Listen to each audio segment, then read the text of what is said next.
Welcome to No Sleep, where the night never ends, and every whisper in the dark could be something real. Tonight's story isn't just horror.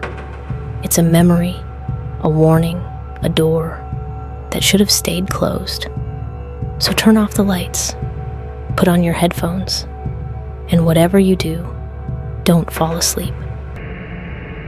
I've worked some heavy cases in my time: child neglect, abuse, disappearances, but nothing ever stuck with me like the Murphy case.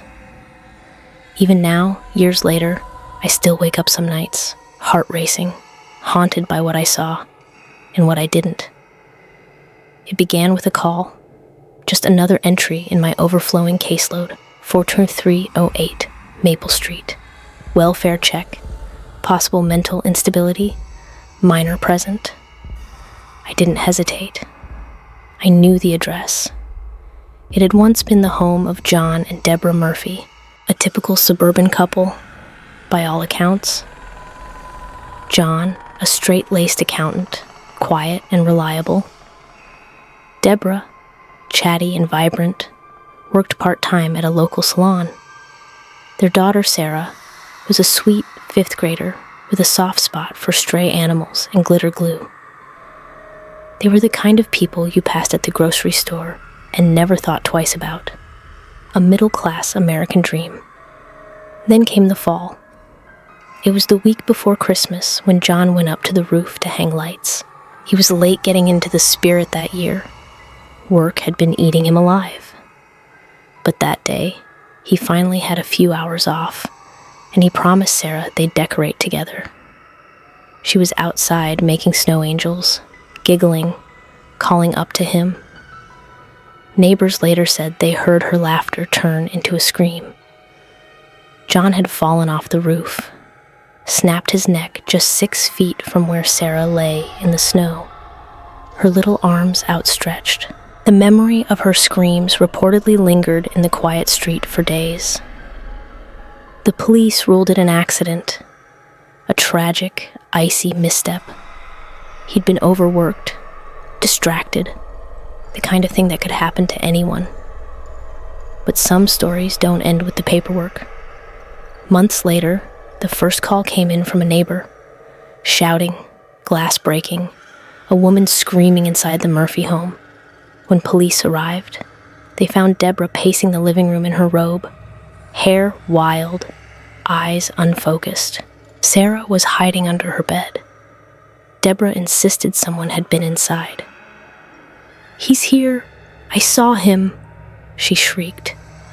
But there was no one. That wasn't the last call. Over the following weeks, Debra contacted the police over a dozen times. Each report more frantic than the last. Doors opening on their own, lights flickering, voices in the night. But no one was ever found. Eventually, with Sarah involved, the authorities referred the case to my office. By the time I arrived, the Murphy house already felt wrong. It wasn't just the silence or the overgrown lawn or the lifeless Christmas lights still dangling like dead vines from the gutters. It was something deeper. A pressure in the air, a weight behind the curtains, as if the house was holding its breath, waiting. Debra greeted me with the mechanical politeness of someone trying to act normal, but failing. She looked thinner than her file photo, cheeks hollow, hands jittery. Her eyes darted around the room like she was expecting something to leap out from the shadows. Sarah peeked around the corner, gave me a small wave, then disappeared into her room without a word. I sat at the kitchen table with Debra. The smell of burned coffee clung to everything. I asked the usual questions. How are you coping? Is Sarah eating well? Attending school? Debra gave answers that were technically fine, but her voice trembled, like every word took effort. Then I brought up the calls to the police. "They think I'm crazy," she whispered, eyes wide. "But I'm not. Something's wrong in this house." I tried to keep my voice calm, my expression neutral. Can you tell me more about that? Debra licked her lips. Things appear out of nowhere.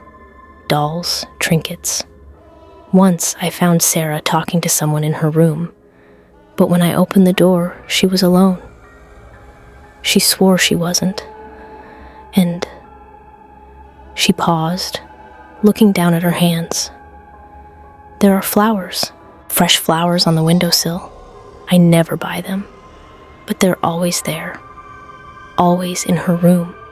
She leaned forward suddenly, her face inches from mine.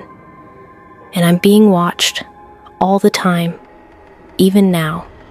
Do you feel it? I didn't answer.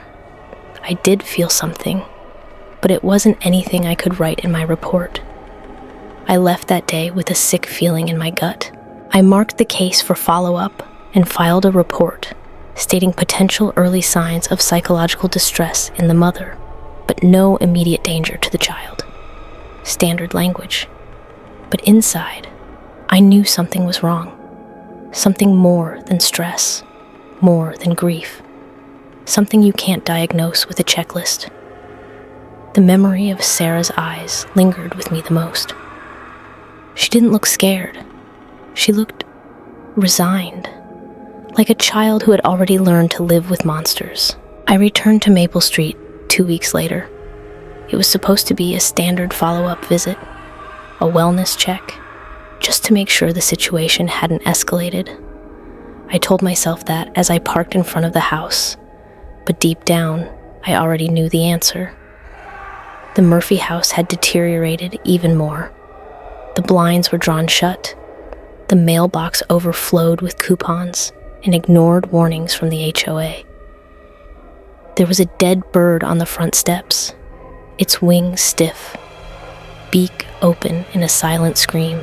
Debra answered the door slower this time. Her hair hung in greasy ropes over her shoulders. A cigarette trembled between her fingers, long ash dangling, forgotten. She greeted me with a hollow smile, eyes sunken with exhaustion. I didn't call, she said flatly. I know, I replied gently, just checking in. She moved aside and I stepped in. The air inside was stale, heavy, the kind of thick you could chew through. The living room was dim, the TV playing static like a whispering crowd. There were drawings on the wall, childish crayon renderings of a house, a little girl, and a large, dark figure standing beside her. No face, just a shadow. Sarah drew these? I asked, gesturing to the pictures. She's been creative lately, Debra muttered, pulling her robe tighter. Says she has a new friend. A new friend? Debra's eyes twitched. He visits at night, brings her things, talks to her when I'm asleep.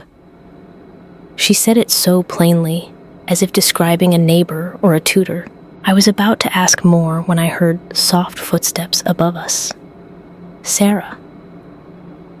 Would it be okay if I talked to her today? I asked carefully. Debra hesitated. She's tired. She's been staying up too late, talking to him. Sometimes I hear them laughing. Her voice cracked at the last word. Who does she say he is? She exhaled smoke through her nose, eyes fixed on a point behind me. She calls him the man in the garden. Says he watches her sleep. Says he's lonely. I paused, feeling a slow chill crawl up my spine. Has she described him? Debra nodded, and her voice turned to a whisper. She says he has Daddy's voice. Silence hung between us like a funeral cloth. I forced a smile. Would it be all right if I checked in on her room? Just for a minute. She didn't respond, just turned and started walking up the stairs. I followed her through the hallway, past cracked picture frames and a hallway mirror that had been smeared black with what looked like ash. When we reached Sarah's door, Debra paused, one hand hovering near the knob. She's not the same anymore, she said quietly. She's colder. I don't mean her behavior. I mean her skin. Sometimes I check on her at night and she's lying there, eyes open, lips blue like she's been outside. But she says she hasn't left the bed. She pushed the door open slowly. Sarah's room was pristine, impossibly so. The bed was made, the floor was clean. A soft pink glow from a nightlight cast long shadows across the room. The windowsill was lined with freshly picked daisies. Sarah was sitting on the floor with her back to us, cradling a doll in her arms. "Hi, Sarah," I said, stepping in gently. She didn't turn around. I walked closer, kneeling beside her. "That's a nice doll you have there. Is she new?" "She's mine," Sarah whispered. "Did your mom buy it for you?" She shook her head. "He did." I paused. "The man in the garden?" Finally, she turned to look at me. Her eyes were vacant, darker under her lids. Her lips twitched upward into a small, unnatural smile. "He likes me." I forced myself to stay calm. "What does he look like?" Sarah tilted her head. "He used to be sad. Now he's not. I keep him company." The doll in her hands, its head was cracked. I hadn't noticed until now. It looked like it had been buried underground, its face dirt-streaked and one eye missing. "He tells me stories," she said, "about the cold and the dark and the time Mommy screamed." That last part stopped me cold. "What do you mean, sweetie?" Sarah blinked slowly. "The night he fell. He didn't die right away. He was breathing. Mommy stood over him and cried. Then she got the rock." She looked back down at the doll. Then she stopped crying. Behind me, the hallway creaked. I turned and saw Debra standing there, pale and silent. I cleared my throat. "Thanks for showing me your doll, Sarah. I'm glad you have someone to talk to." She didn't reply. As I stepped out into the hallway, Debra whispered, "You see? She knows. I didn't tell her, but she knows." I didn't respond. My legs carried me down the stairs on autopilot. As I reached the front door, Debra called after me. "He's angry now. I think he wants her." I turned back. "Debra, if you're afraid for your daughter's safety, I'm not afraid for her," she said. "I'm afraid of what she's becoming." The call came in just after 7 a.m. My phone buzzed on the nightstand, its vibration rattling like an insect under glass. I almost didn't answer. But when I saw the number, local police dispatch, my heart sank. "Social services," I muttered into the phone, still half asleep. 14308 Maple Street, the voice on the other end said, clipped and strained. "Debra Murphy, you might want to come." I was already throwing on pants before the dispatcher hung up. The house looked worse than before. Gray, wilted, like it had been drained of all warmth, as if the earth had decided to reject it. The front door was closed, but the glass pane was cracked. A patrol car idled in the driveway, engine humming like a funeral dirge. I approached the officer stationed at the porch. "What's going on?" I asked. He didn't answer right away, just opened the door and gestured for me to enter. Inside, I saw Debra on the floor of the living room, her back against the wall, rocking slowly. Tears had carved muddy tracks down her cheeks. Her bathrobe was torn, one slipper missing. "She's gone," she mumbled over and over. "He took her." I knelt beside her. "Debra, where's Sarah?" She didn't look at me. Her eyes were fixed on something far beyond the room. He came through the window. I heard it creak. I ran into her room, but it was too late. She was gone. "Who? Debra?" She finally turned her head toward me. Her voice was thin and high, trembling like a violin string. "John?" The name hit me like a slap. "He took her," she whispered. "He came back for her." I stood, backing away slowly, as 2 officers entered and began guiding her out of the house. She didn't resist, just kept chanting the same thing, like a spell. "He took her. He took her. He took her." The next hours were chaos.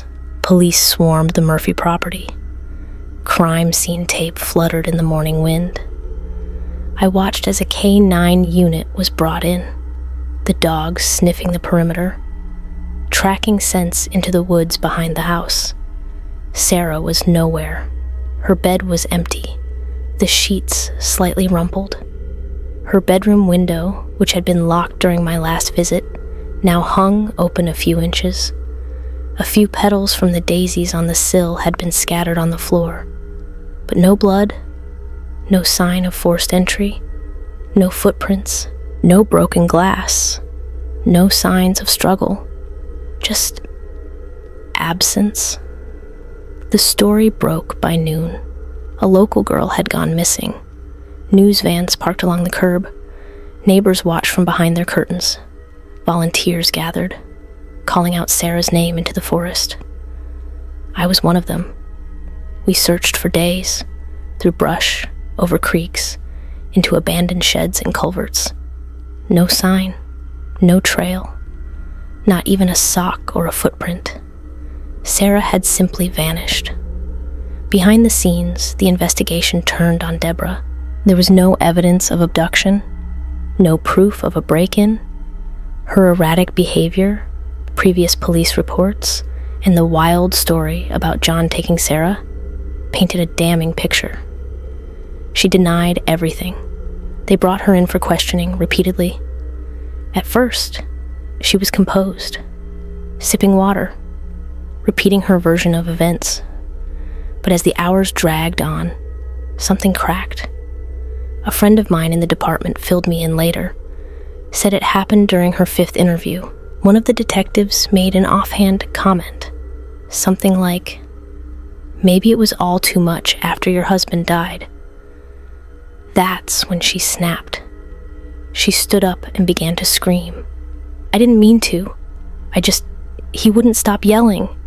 He said he was going to take her away. The officers tried to calm her, but she kept going, her words tumbling out in a shriek. "He didn't die from the fall. He was breathing. I could hear it. He was lying there, and I just grabbed the brick. I did it. I broke his neck. I made it look like an accident." The room fell silent. No one had expected that. Not a confession about Sarah's whereabouts. Not some admission about hiding the girl, but murder. Raw, premeditated, buried under months of guilt. The story unraveled quickly after that. Debra admitted that her marriage with John had deteriorated. The fights, the drinking, the threats of custody battles. She'd cheated. He'd found out. He wanted Sarah. She couldn't bear to lose her daughter. So when the opportunity came, a fall, a moment of unconsciousness, she made a choice. She called the ambulance only after John had stopped breathing. There had been no autopsy, no investigation, just an open and shut accident. But the guilt hadn't left. It stayed in the walls of that house. It watched her from the windows. It crept into Sarah's dreams. "I thought it was over," she told the detectives, but it wasn't. He stayed. He stayed to watch, to wait. Debra was declared unfit for trial. They placed her in a psychiatric hospital. She still mutters to herself, still clutches a doll they let her keep. The nurses say she talks to it like it's her daughter. "She's not gone," Debra told one of them once. "He just took her with him, somewhere I can't go." Sarah's case was eventually archived. No body, no evidence, just whispers and questions. People in town talked for a while. Theories ran wild. Child trafficking, cults, even wild tales of hauntings. But as months passed, the buzz died down. Another case. Another headline faded. The Murphy house was boarded up. Grass overgrew the driveway. Vines climbed the porch. Children crossed the street rather than walk past it. And yet, one night, I found myself parked in front of it again. Not for work, not for duty, just something pulling me back. The porch groaned beneath my weight. I walked the perimeter. Everything felt still, lifeless, until I saw the window, Sarah's bedroom, and on the sill, another bouquet. Fresh daisies, dew still clinging to the petals, and nestled between them, a note. I unfolded it with shaking hands. Daddy's little princess. I didn't tell anyone about the flowers, not the cops, not my supervisor, not the media vultures who still occasionally ran cold case features to fill airtime. I couldn't explain it, how fresh they were. The note in that shaky cursive, the way the petals hadn't browned, the smell of soil still clinging to the stems. I couldn't explain why I saw movement in the yard that night, why I thought, no, believed, I saw something duck back into the woods as I approached. A man holding a little girl's hand. I stood frozen on that dead lawn, the wind whipping around me like whispers, gripping the note so tightly it wrinkled and tore. Daddy's little princess. The words felt burned into my brain. If Sarah was alive, where had she been all this time? And if she wasn't, who the hell was leaving flowers? Debra had long since been moved to a private psychiatric facility. I made some calls and arranged a visit, even though technically I had no further jurisdiction in the case. The director gave me a half-hour slot and a warning. She's unpredictable. Medication keeps her stable most days, but don't push her. The facility was cold, clinical, and smelled faintly of bleach and despair. Debra sat across from me at a table bolted to the floor. She looked older, like the weight of her guilt had sucked the youth from her bones. Her hair had been chopped unevenly, and her nails were bitten to the quick. But her eyes were sharp. Too sharp. "I knew you'd come," she said quietly. I tried to keep my voice even. "You remember me?" She laughed, a dry, cracked sound. "Of course I remember. You were there when the house still had breath." That word choice made me flinch. "Debra, I need you to be honest with me. I saw something unusual at the house. Fresh flowers. A note." Her eyes gleamed. "He still brings them." I leaned in. "Who is he? John?" "You said John took Sarah. Do you still believe that?" Debra's smile vanished. "No," she whispered. "I don't believe it anymore. I know it." She placed her hands flat on the table. "After I killed him, I thought it would be over, but it wasn't. It got worse. He stayed. Not as a ghost, not as something I could see, but I could feel him, watching, breathing, waiting. Waiting for what? For Sarah." The room felt colder. He started visiting her at night. I never saw him, but Sarah did. At first I thought it was just dreams, trauma. But then, the flowers started. The toys, the laughter. He told her stories.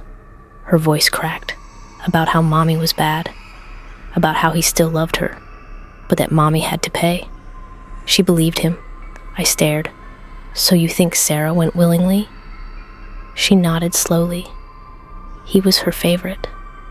She was always Daddy's girl. I thought she'd hate me for what I did, but she didn't. She just slipped away. Debra leaned forward suddenly. Her voice dropped to a conspiratorial whisper. think he's building something, a place. Not heaven, not hell. Something between. A place for children who are stolen. That doesn't make any sense, I whispered. It's not supposed to, she snapped. It's not for you. It's for them. For the ones no one finds.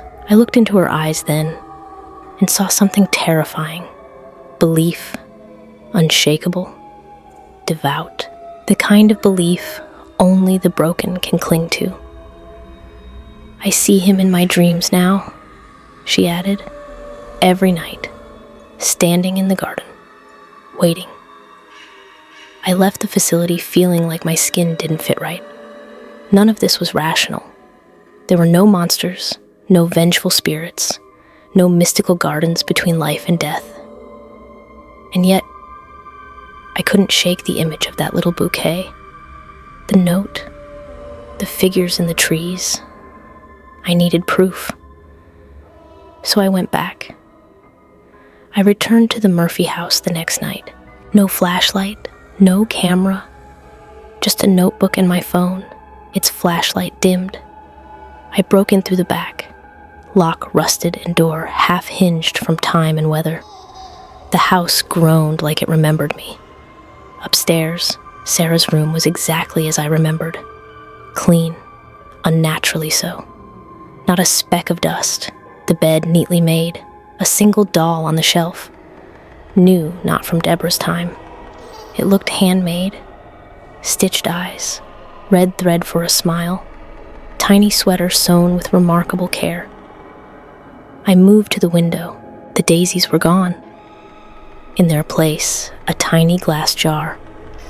Inside, a lock of golden hair tied with pink ribbon. I nearly dropped it. A gust of wind blew through the open window, scattering papers behind me. One skittered to a stop at my feet. Another note.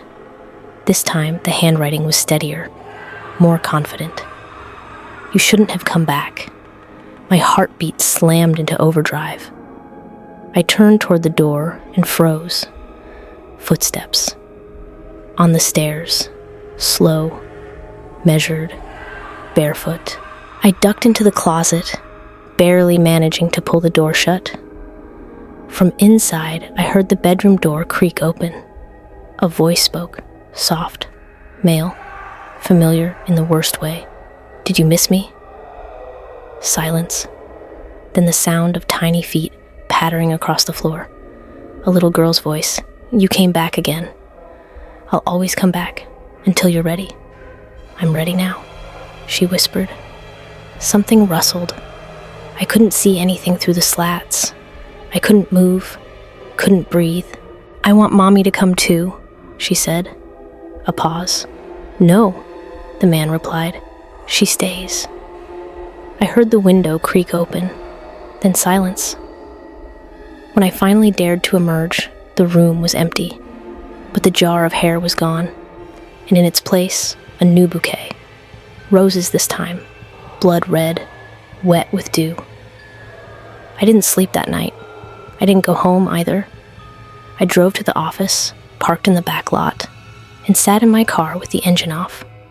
The world silent around me. My hands still smelled faintly of old wood and soil. My mind kept circling the same unthinkable truth. Sarah was still there.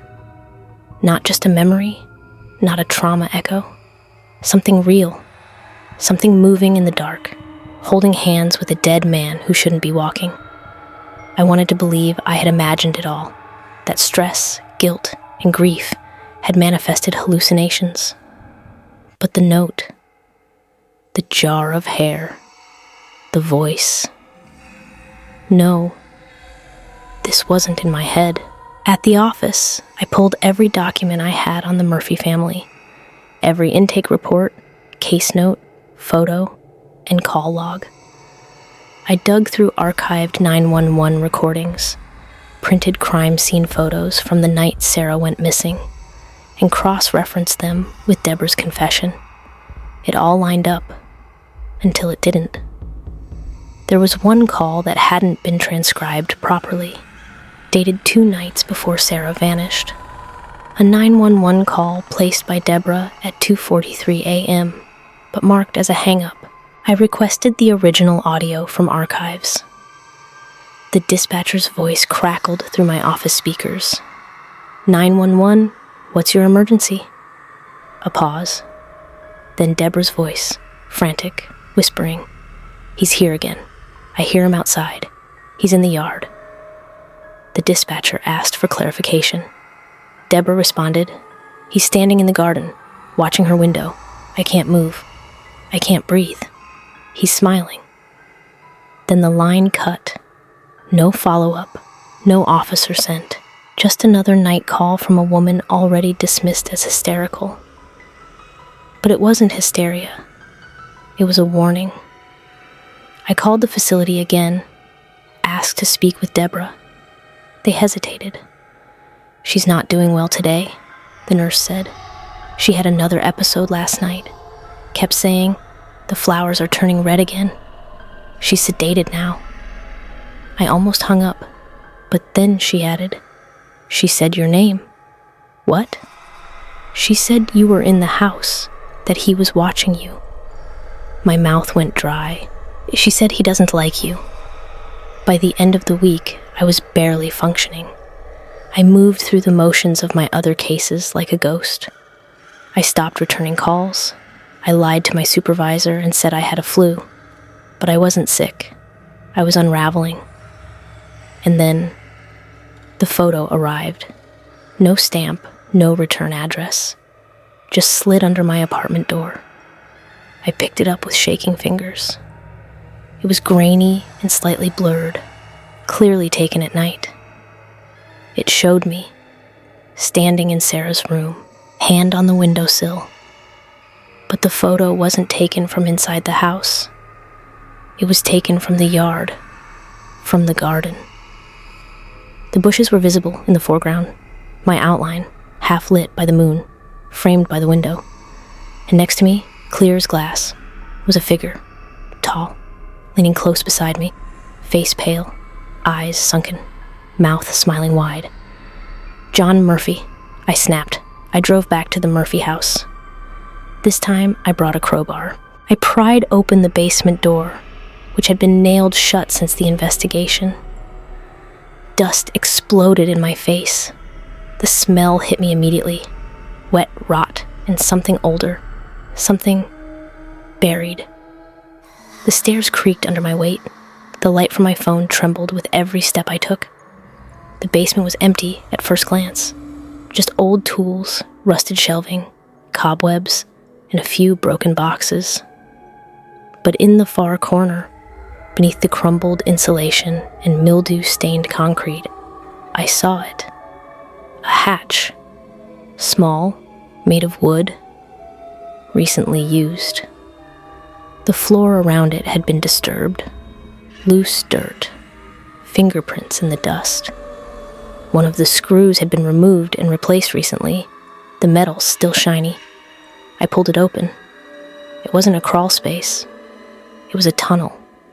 A hand-dug passage stretching deep into the earth, just wide enough for a man and a child to pass through side by side. I hesitated.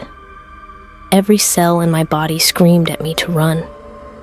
But I climbed in. The tunnel was damp, and the walls breathed. That's the only way I can describe it. The deeper I went, the more it felt alive, like being swallowed. Roots hung down like fingers. Cold water soaked my shoes. I don't know how long I crawled. Time didn't exist in that space. Then I saw light, dim and green, like swamp gas. The tunnel opened into a cavern, and there, I found it. The garden. It wasn't metaphor, not some hallucination Debra had invented. It was real, underground, overgrown with bioluminescent vines, twisted trees with bark-like skin, flowers glowing red with veins pulsing beneath their petals. The air hummed with a low, mournful lullaby. No source, just vibration. And standing in the center, back to me, was Sarah. She wore a white dress. She was holding a doll. and she was speaking to someone. John. He stood beside her, motionless, tall and wrong, his limbs bent slightly at odd angles, like joints had rotted and fused. His skin was bloated. His eyes, God, his eyes. They were black, not like missing pupil black, like pits, and they were staring straight at me. I couldn't move, I couldn't scream. Then Sarah turned. She smiled, not cruel, not possessed, just content. "I told you he'd come," she said to John. He smiled wider, and then the garden pulsed. Every flower opened at once. The light intensified. A low groan came from beneath the earth, like the world itself was exhaling. Then darkness. I woke up outside, in the backyard. It was morning. The grass was wet with dew. The basement door was sealed. The tunnel gone. No trace of the hatch. No hand-dug passage. No garden. And Sarah? Still missing. Still gone. But I knew where she was now, and worse, I knew she wanted to be there. I didn't go back to work. Not the next day. Not the week after. I couldn't. I couldn't fill out forms or sit in meetings, pretending the world was the same, pretending I hadn't stood in a garden underground, face to face with a corpse that moved like a father and smiled like a god. So I disappeared, stayed in a motel just off the interstate, paid in cash, tossed my phone in the river. I kept the lights off. I barely ate, just sat, staring at the wall, trying to convince myself it wasn't real. But then the flowers came, delivered to the front desk. No sender, no message, just a bouquet of red roses, and tucked inside a strand of blonde hair tied with a pink ribbon. I lasted 2 more days before I snapped. If the garden was real, then it wasn't just Sarah in danger. If it could open once, it could open again. For others, for more children. And God help me, I needed to know if it was still there. If she was still there. If he was still waiting. I returned to Maple Street under cover of night. The Murphy house looked emptier than ever. A mausoleum now, not even pretending to be a home. No one had bought it. No one dared. Even the bank had stopped sending people to mow the lawn. It stood rotting, like it wanted to. I didn't bother with the door. I went straight to the backyard, to the garden, or at least where the garden used to be. The earth had healed over, no hatch, no disturbed soil, but I could feel it, like a bruise under the surface, a presence pressing up through the roots, something watching me. I knelt and began to dig with my hands. I tore through grass and mud, down to the cold dirt, fingers bleeding, nails snapping. I didn't stop. I needed to find it. I needed it to open, but the ground didn't give. No tunnel, no warmth, no heartbeat in the soil, just silence. Until I heard the music, faint at first, like a distant music box, drifting in from the trees. A lullaby, Sarah's lullaby, the one Debra said she used to hum before bed. I stood, heart pounding, followed the sound, into the woods. Branches scraped my arms. The cold bit at my cheeks. But the song guided me, deeper, always deeper, until I saw them. Figures in the dark. Children. Dozens of them. Standing in the trees. Pale and still. Watching. None of them spoke. None of them moved. Just stared. And then from between them stepped Sarah. Her dress was cleaner now. Her hair brushed. She looked exactly as she had in her school photo, except older, not physically, spiritually, like time passed differently where she'd been. She stepped toward me. I opened my mouth to speak, but she beat me to it, You came back." I nodded. "I had to." "He said you would." She glanced over her shoulder. The forest shifted, and he emerged. John, or what was left of him. His skin was darker now, mottled like bark. His limbs longer, joints twisted like branches. His mouth was too wide, teeth too many. He didn't blink, didn't need to. "You shouldn't have come," Sarah whispered. "I needed to see you." She smiled sadly. "I'm not yours to see." "Sarah, please," I said. "This isn't right. You're not supposed to be here." "I am," she said simply. "I chose this." I shook my head, heartbreaking. "Why?" She stepped forward and reached out, took my hand. Her touch was warm. "He loves me," she said. "He never stopped." I felt it then, a flood of emotion. Not mine, hers, joy, peace, and something else. Something deeper. Possession. Not in the demonic sense, in the familial. She was his, in life, in death, beyond either. And she was content. I backed away. "I can't stay here." "No," she agreed. "You're not ready." He stepped forward now. "John." He raised a hand, not to strike, just a gesture, and the forest moved aside, revealing a path. Behind it, nothing. Just darkness, a void. He was offering me a choice. Come, join, stay, or leave, and forget. I turned back to Sarah. "I'm sorry," I said. She nodded. "So am I." And just like that, she was gone. So were the children. So was John. Just trees again. Just night. I stumbled back to the Murphy house, collapsed on the porch, and cried. For Sarah, for John, for the other I now knew were out there. Lost children taken by something not evil, but twisted. Something once human. Something built from grief. I tried to tell the police again, but there was nothing to show. No photos, no tunnel, no prints, no Sarah.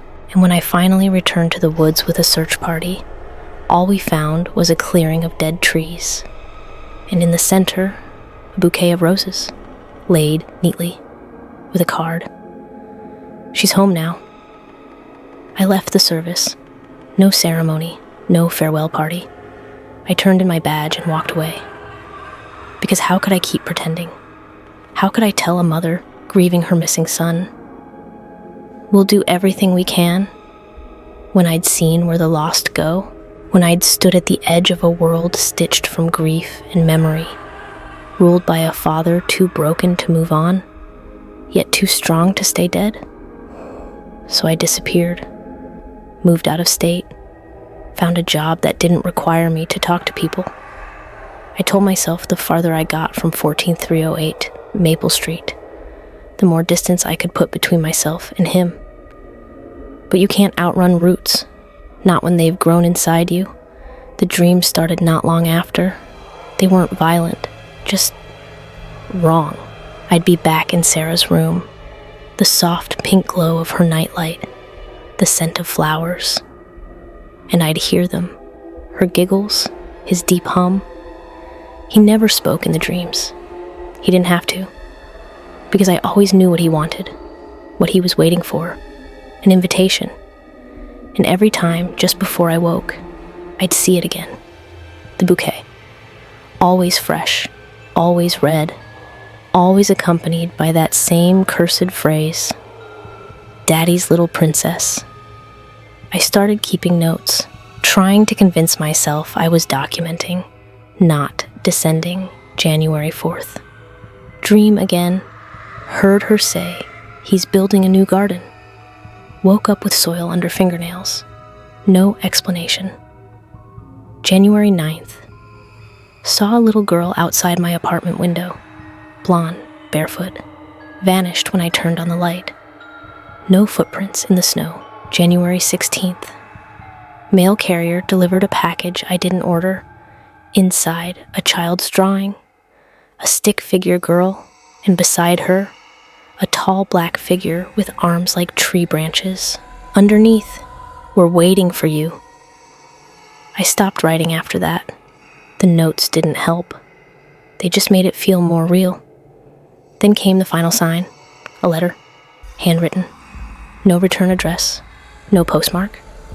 You saw too much. Now you belong to it. And beneath those words, taped neatly to the page, a photo of me, sleeping. That night, I loaded a backpack with a flashlight, water, and a revolver I'd never thought I'd use. I got in my car and drove for hours. No map, just instinct.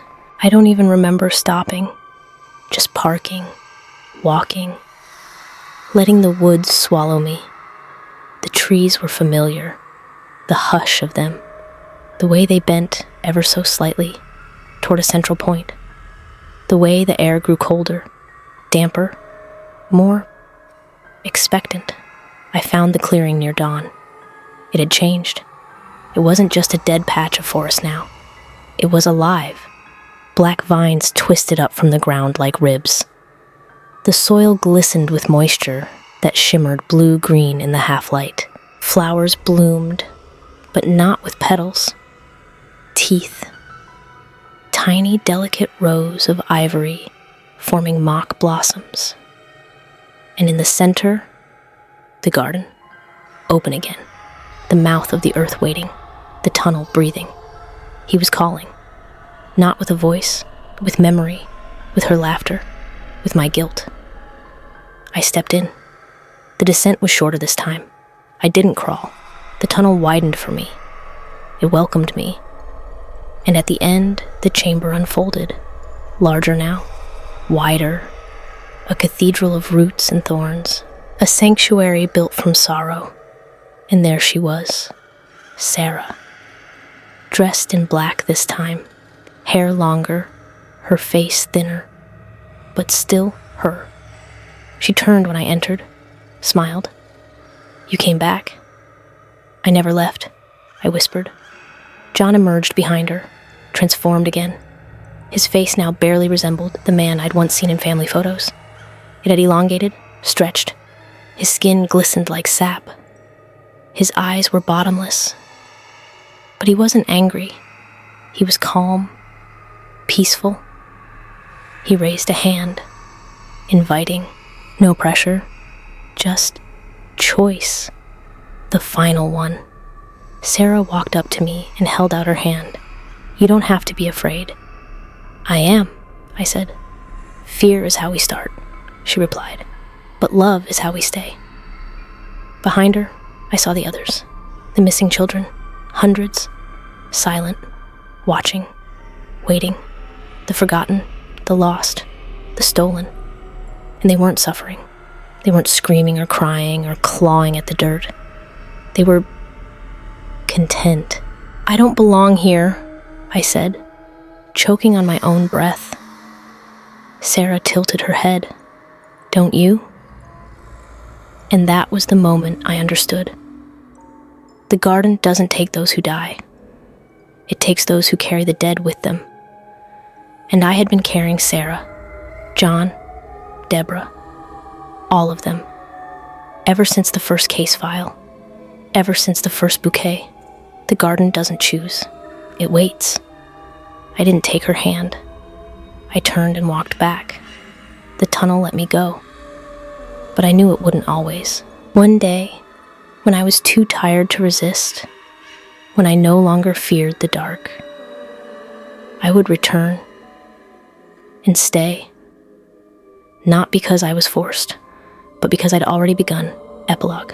I still live alone, still dream, still find flowers on my doorstep some mornings, sometimes daisies, sometimes roses, once a bouquet of lilies, white, for morning. The garden is still there, waiting for the next child who wanders too far from home, or the next soul too burdened to carry itself. But if you ever hear laughter in the trees, if you see footprints where there should be none, if a child vanishes without a trace, don't ask where they went.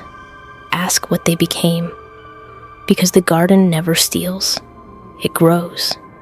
And he, the one who waters it, he only takes what we leave behind.